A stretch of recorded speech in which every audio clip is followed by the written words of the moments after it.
Hello đó đấy nhưng មាន vào ប្អូនប្រុសម្នាក់អាយុប្រហែលជាខ្ទង់60ជាងបន្តិចនៅបរទេស chị mau ប្អូនប្រុសហ្នឹងនៅអឺរ៉ុបណាហើយគាត់អត់មានបញ្ញាដោះស្រាយរឿងអាកុលស័យ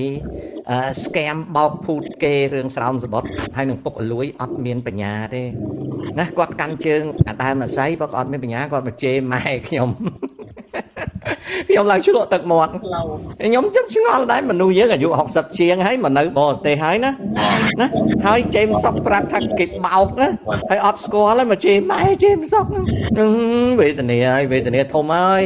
អន់ជាងអ្នកនៅស្រុកខ្មែរទៀតអ្នកនៅស្រុកខ្មែររាប់លានអ្នកណា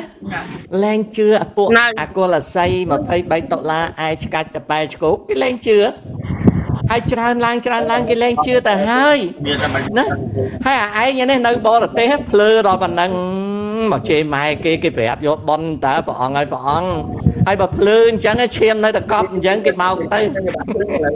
សាធុអញចង់សើចតែមកជេរម៉ែខ្ញុំនេះណាហើយម៉ែខ្ញុំធ្វើអីអ្នកឯងកូនកើតមកជួយ